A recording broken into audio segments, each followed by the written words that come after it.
Merhaba arkadaşlar. Bizde қазір 12 июль. Біздің қазір группаластарымыз İzmirге қайтып келіп жатыр. Кеткендеріне бір айда болған жоқ еді. Олардың келіп жатқан себебі түсіп кетті ғой оқуға. Соны Кисинг Кайт деген өздерінің регистрациясы бар академияның. Сол регистрацияны толық жаппаған екен. Оны олардың орындарына ешкім істей алмайды екен. Мысалы, Тасары да оны істей алмайды. Мысалы, мен осы жақта жүрмін, олар үшін мен де барамаймын. Ол адамның оқуға түскен студенттің өзі керек екен академияға. Соған қайттан келіп жатыр. Бүгін осы роликте осы туралы әңгімелесеміз. Себебі қайттан келіп кеткен лишний раз шығын, сол болмас үшін не істеу керек, басқа қандай жолдар бар, қандай моментте арзанырақ шығады, сол туралы айтамыз. Ендеше кеттік.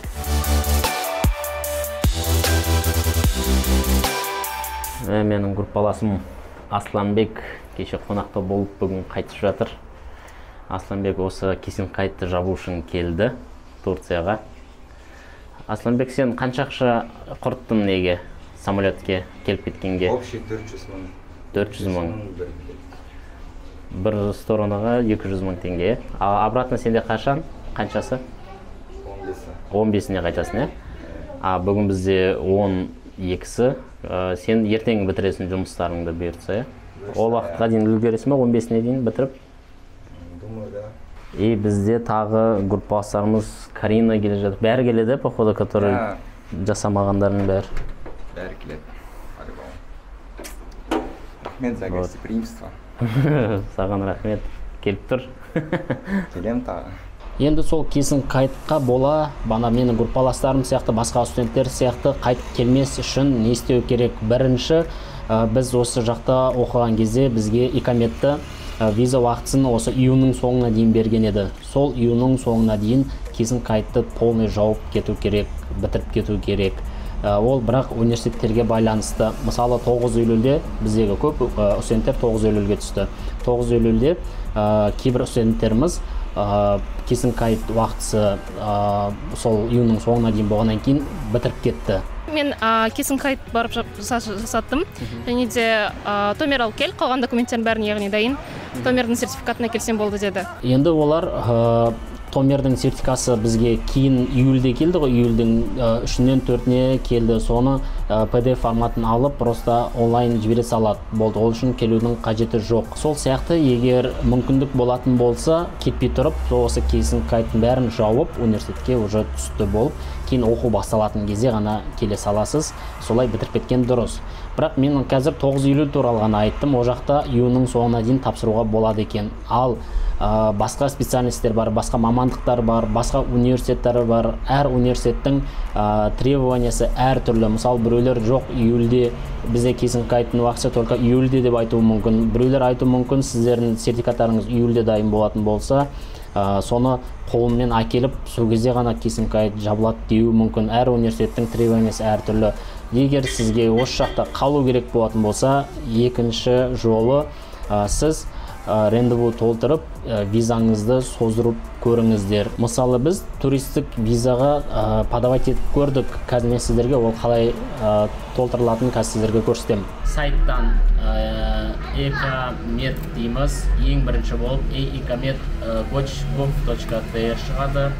Осы жерде бізге орысшасы керек болса, руды басамыз, болмаса түркшесі. Егер сіз мен сияқты осы уақытқа дейін түркше оқыған болсаңыз, принципе сізге түркшесі де бола береді. Мына жаққа атын жазамыз, бізде Талғат.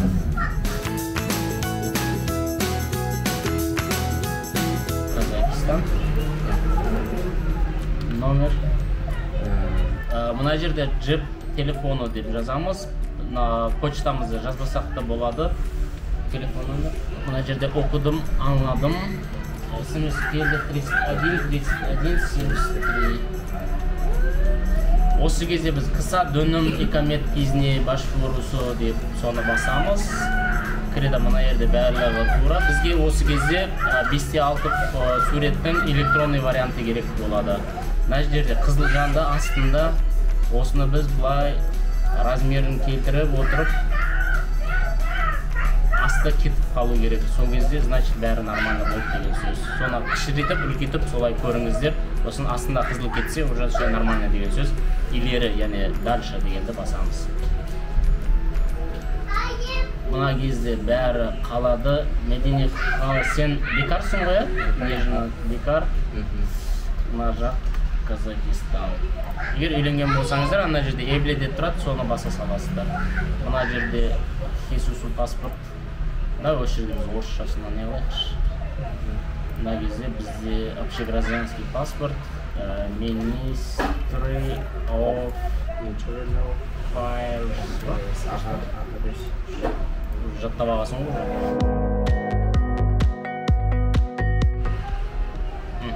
Все, оформляю свою заявку. İzmir? Ой, измене. Осы жерді дұрыс толтыру керек. Дұрыс толтырсаңыздар, кейін дайын болған кезде үйге әкеп береді өздері.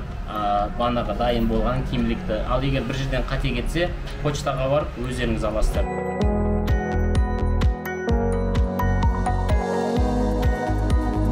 Нәқайын телефон нөмірімізді бастан 542. Ташынма тарихы біздің Түркияға кірген уақыттың. Мына қарамен жазылған нәрселерді толтырмаймыз любой жерде, только қызылды толтырамыз. Мынаны мы просто пропускаем дальше. Мына жерде біздің доход деп орысшасында сведение от дохода дейді. Бұл жерде біз просто нет дохода дейміз. Сол кезде мына қызыл жанғандар қара болып қалды. И бұдан да пропускать етеміз ары қарай. Медицинская страховка бізде частный. Ниппон, да, наверное, Ниппон, да. Салық сигортасы. Мына жерде салық сигортасының бітетін уақытын жазамыз мына жерде. Мына жақтан біздің сигортаның есімі соны іздейміз. Ал егер мен сигортаның атын білмеймін дейтін болсаңыздар, мынау сигортаның төбесінде аты жазылып тұрып, Ниппон сигорта деп, соған қарап, сол бойынша іздейміз. Мына жақта көріп Ниппон сигорта полиш нөмірасымен өнемлеме нөмірасы керек. Олар міне полиш мынау нөмір бізде, өнемлеме бұл 88 28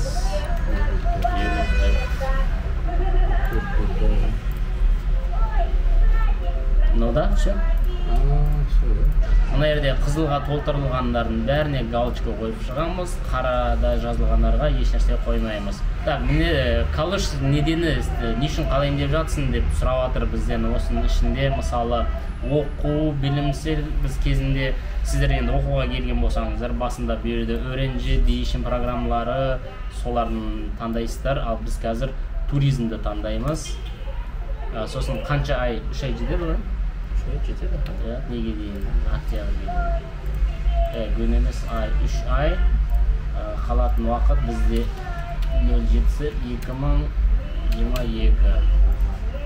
И октябрьдің 1-не дейін уақыт. Бізге ары қарай уже оқуға түссек, ары қарай студентский визаны сөзді саламыз. 3 ай нормально? 3 ай нормально, енді бізге нормально, оны енді бізге берсе ана жақтары бар. Так, мына жақта осындай страница шығады бізге, ренду ал деген жерге кіреміз. Мына жерге қай жерден алып кетесің дейді. Бізде Измирде бір-ақ жерде бар, соны басамыз. Басқан кезде бізге қазір датаны, бос дата соларды көрсетеді. Қаншасына сен 20-сына дейін сможешь бәрін үлгересің бе? Так, 20-сына дейін, так, бүгін 18-і субботада да үлгеремін. 20-сы сен можешь түскіге онда 4,5-ға. 3,5-ға. Рендеву ал дегенге басамыз. Понедельникке жазылдық, осы уақыттан қалмай бару керек. И мына жақта кайт формуның яздыр дегенге басамыз. Сол кезде бізге электронный немізді береді, рендевуымызды. Оны кейін біз распечатывать етіп алуымыз керек. Талғаттыңқы міне дайын. саған примерно 693 лира деп жазылып тұр. Плюс еще 160. Бұл бірақ примерно олар еще тағы өздері есептейді да. Плюс минус тағы 200 лира. мың болса да жақсы. Бізге туристік визаға атмен берді. Именно Измир қаласында туристік визада өте осы жылдары өте қатты проблема болды. Туристік визаға бергендердің бәріне отказ шықты. Ана жылы келген студенттер создырған екен, сөйтіп осы жерде қалған екен неше түрлі себептермен. Бұл жылы бізге бағанағы Талғат деген группаласыма екеумізге де отказ берді. Бірақ сіздер беріп көріңіздер, келесі жолы может беретін шығар. Бұл бесплатный нәрсе, барасыз просто отказ, егер созатын болса созат, зато бұны созатын болса 600-700 лира ғана, яғни теңгемен айтатын болсақ 15-20 мың теңге ғана ақша кетеді. 3 айға создырасыз, кейін уже университетке полный жауап болғаннан кейін бағанағы кесін кайтты олар түсті деген қағаз береді, сонымен студентский визамен ары қарай соза бересіз. Ал егерде бағанандай сізге визаға создыруға отказ берсе, енді үшінші жолы бар, оны сол бағана миграционныйдың ішіндегі комиссарлардың өздері де бізге предлагать етті. Турциядан шығып кіру, не обязательно Қазақстанға бару. Осы жердегі Турцияға жақын басқа бізге визасыз-ақ бара беретін бір мемлекетті таңдап, соған кіріп шығуға болады. Бұндағы мақсат Қазақстаннан келген азаматтардың 90 күн виза уақыты бар ғой, сол бізде қайттан 90 күнге созылады визамыз. Получается, біз икаметсіз, визасыз Турцияда қайттан 90 күн жүре беретін мүмкіндік болады. Сол үшін бізге Турциядан шығыңдар деп жатқаны сол себеп. Қарайтын болсақ, мына жақта Болгария бар, Македония бар, осының бәрі Стамбулға жақын қалалар. Пойызбен де бара беруге болады. Егер шығыс жағын қарайтын болсақ, Грузия жатыр мына жерде Армения жатыр, Ирак, Сирия. Енді бұл жақтарға совет бермеймін баруға. Бұл жақтар бізге керегі жоқ. Грецияда жақын, Измирге міне қайықпен-ақ бара салуға болады барумен, бірақ бұл жаққа виза керек. Сербия, міне менің бір группаластарым осы Сербияға барып қайтты. Енді айтып өтетін нәрсе, Сербияға виза керек жоқ, бірақ бұлар медстраховка сұрайды. Медстраховкаға сіз 3-4 күн болатын болсаңыз, әр күнге медстраховка жасатып, бір 5 мың, 10 мың теңгедей ақша кетеді. Сербияда ешқандай көл, еш нәрсе жоқ. Мен сіздерге Сербия емес, мен сіздерге Грузияны предлагать ететін едім. Грузия, Батуми қаласы именно өте туристический әдемі қала. Сіз заодно визаңыз созасыз, заодно демалып қайтасыз. Мен сіздерге Грузияны предлагать ететін. Грузияға мысалы виза да керек жоқ, медстраховка да керек жоқ, вакцинация да керек жоқ. Еш нәрсе, тек паспортпен ғана кіресіз, болды.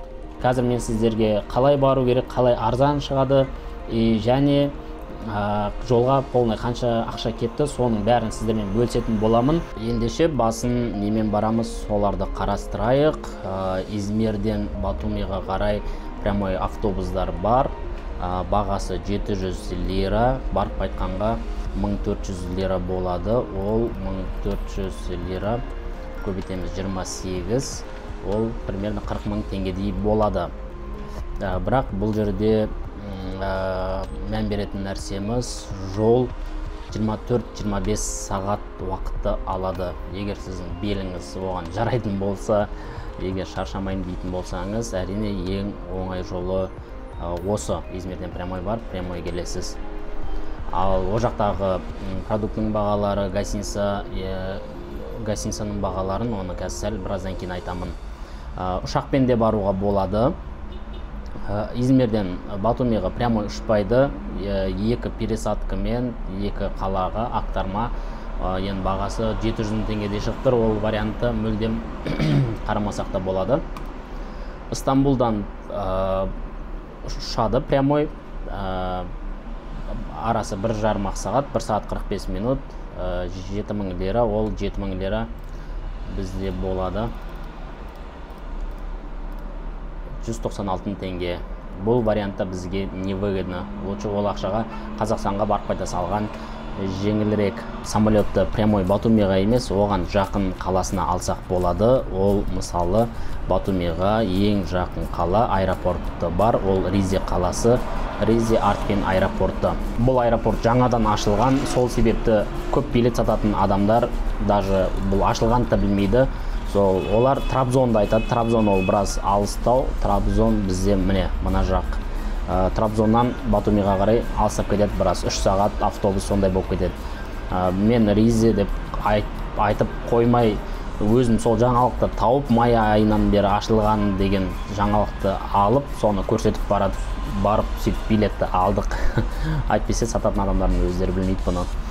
Осы Ризеден біз Стамбулдан Ризеге қарай алдық. Қазір онда мен сіздерге біздің қалай бардық соны айтып кетейін. Біз бірінші Измирден Стамбулға дейін автобуспен бардық. Адам басы 350 лира автобус. Ол 28 мен есептеймін барлық нені есептерді, себебі біз барып қайтқан кезде курс 28-ден болатын. 9800 теңге болады. Измирден Стамбулға дейін 7-8 сағат жүреді автобус. Түнде шығатын болсаңыз, азанда уже Стамбулда боласыз. Автобустардың іштері өте комфортны, розеткілері бар, өздері шай береді, ішінде печеньелар береді, жейтін нәрселеріңізді береді. Автобустары өте ыңғайлы, шаршамайсыз жолда. Бір жерде тоқтап, тамақтанатын жерге тоқтайды 1 сағат. Солай шаршамай барасыз. Біз Стамбулға дейін бардық азанда. Стамбулдан біз бана Ризеге қарай ұштық. Ұшақ бағасы Стамбулдан Ризеге, Ризеден Стамбулға туда и обратно 2000 лира шықты. 2000 лира 28-ден 56.000 теңге. Біз Ризеден дәл қасындағы 3 километр Пазар деген қаласына бардық. Ол да әдемі қаласы тоже. Біз осы Пазар қаласында бір күн қондық. Осы жерде қонған кезде адам басы гостиница 350 лира. 350 лира ол болады 9800 теңге. Қонған себебіміз автобус азанғы сағат 7-де 8-дерде. Азан сіз самолетке билет алған кезде сол уақытқа туралап баратын болсаңыз көп күтіп қаласыз. Біз тем более бала шағамен болғаннан кейін бізде кешкісін түсетін болды да неге қарай Ризеге. Сосын сіз азанға дейін автовокзалда күтіп отпайсыз ғой. Сол үшін біз лучше қонып азанда ертерек шығайық деп қонатын болып шештік. Сосын азанда сағат 7-де автобуспен кеттік. Автобус Батумиға дейін 150 лира. 150 лира ол болады 28-ден 4200 теңге. Арасы қатты ұзақ емес, границадан өту де қатты ұзақ емес. Біз Түркия границасынан уже өттік. Қазір мына жақта біздің Грузия жағы, содан қазір өтуіміз керекпіз. Бұл жерде айтайын дегенім, біздер Қазақстаннан келген туристер не істемейді екен, ақша төлемейді екен, ешқандай границадан өткені үшін. Ал мына жақта түрік азаматтарымыз 150 лирадан, яғни қанша 5000 теңге ма болады, 5000 теңгедей ақша төлеп жатыр. Грузияға аман-есен кірдік. Батумиға 14 километр. Өте жақын. Қазір бір жарты сағатта Құдай қаласа жетіп қаламыз. Батуми ол қатты үлкен қала емес. Мысалы сізді автобус осы жолмен келеді де, Чавчавадзе деген осы көшемен жүреді да, тікенен осылай қаладан олар шығып, ары қарай келесі қалаға кетіп қалады. Сіз осы жерден, любой жерден түсіп, мына жақтың бәрі, набережныйдың мына жақтың бәрі апартаменттер, гостиницалар, осы жерден барып, жүріп, іздеп тауып аласыздар. Набережныйдан алыс жерлердің бәрінде гостиница болсын, апартман болсын, бағалары арзан болады. Біз ақыр демалуға барғаннан кейін мынау набережныйға жақын жерден бірінші линиядан алдық. Апартмент сырты да өте әдемі. Бағасы небәрі күнне 100 лари. Біз 4 күн жаттық, 400 лари.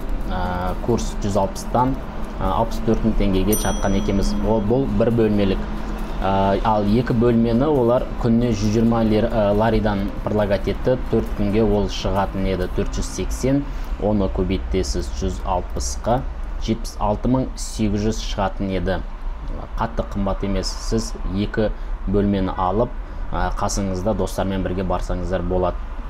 О жерде адам басына есептелмейді бұл баға, бөлмеге есептеледі. Сол аласыз екі бөлмені 76000, бұны 4-ке бөлген кезде адам басына 19200, yani 20000 теңгеден шығады. Өте керемет. Негізі бұл гостиницалар интернеттен қараған кезде, апартмандар букингтен қараған кезде 4 күнге 560 лари қып көрсеткен еді бір комнатаның өзін. Оны біз 160-ға көбейтетін болсақ 89 мың, 90 мың теңге, біз кәдімгідей 30 мың теңгедей ұттық. Сол үшін қорықпай, Booking-пен или басқа да сайттардан қарамай, прямой бара беріңіздер, тауып алу ешқандай қиын емес. Сол жерде апартменттерге или гостиницаларға кіріп, сол жерде прямой сөйлесесіз. Хозяиндар жүреді кейбір апартменттің алдында, сөйтіп олар өздерінің пәтерлерін предлагать етеді, яғни жеткілікті қорықпай бара берсеңіздер болады. Сол жақтан тапқан тиімдірек болады, арзанырақ болады. Ол жақта көп апартаменттің ішінде өздерінің кухнялары бар. Сонда кухнясы бар бөлме алыңыздар обязательно. Сөйтіп сол жерде өздеріңіз тамақ істейсіздер. Магазиндегі бағалар біздің Қазақстанға қарағанда сәл қымбаттау, бірақ кафеден ішкеннен гөрі қайда арзан шығады. Продукты жағынан, тамақ жағынан ешқандай қиналмайсыздар, себебі бәрі өзіміздің үйреніп қалған тамақтар, өзіміздің үйреніп қалған продуктілер, мынандай бізде сатылып тұрған домик, деревня кәдімгі орыстардың сүттері, солың бәрі магазиндерде толып тұр. Ол жаққа көп күнге бару маңызды емес. Главное, біздің икаметіміз 30-на бітті ма, мысалы, содан асып кету керек. Кстати, осы да важно.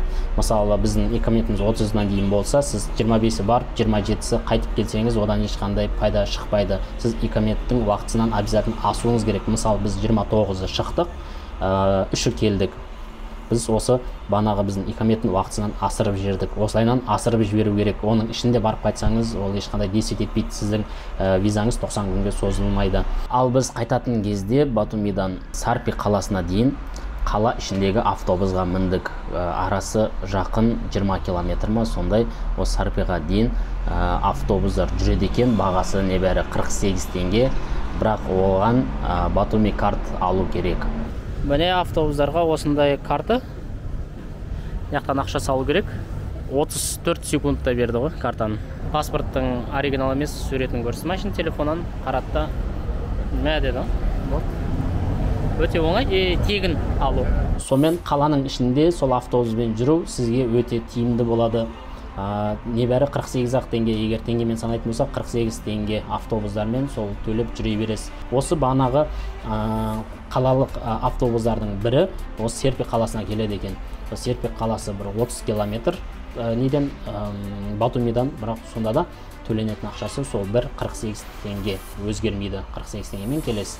Біз солайынан жетіп алдық, бері қарай границадан өткеннен кейін бері қарай аэропортқа дейін автобустар жүреді 100 лира. Бар болғаны 100 лира, ол 2800 теңге аэропортқа дейін апарып тастайды. Біз аэропортқа дейін жетіп алдық, бері қарай уақытысында ұшып келдік. Стамбулдан келіп Измирге қайтатын кезде бағалар сәл қымбаттады, себебі байрамның уақыты екен. Баратын кезде 350-ге баратын болсақ, қайтарда біз 400 лирамен қайттық. Біздің семьяға 500 мың теңге кетті, себебі біз енді 4 адам болып тұрық. Мысалы, самолетке билет алғанда, автобустарға билет алған кезде мен 4 адамға алып отырдым. Соның өзінде 500 мың теңге кетті. Ал сіздерге 200 мың теңге былайынан жетеді. Достар, мен сіздерге бұл роликте керек кеңестермен бір полезный нәрселер айтты деген үміттемін. Астарын, егер сұрақтарыңыз қалып кеткен болатын болса, міндетті түрде жазыңыздар. Мүмкін қазір менімен оқып жатқан группаластар қарап жатқан шығар, сіздер басқа одан да тиімді жаққа барып қайтқан шығарсыздар. Соның бәрін астыға комментарияға жазып кетіңіздер. Келесі жыл келетін студенттер осы біздің опытымызды көріп, оқып, сол бойынша оларда келесі жылы біз сияқты тиімді жолын жасасын. Ендеше достар, келесі кездескенше біздің осындай полезный роликтерімізді күтіңіздер. Сау болыңыздар.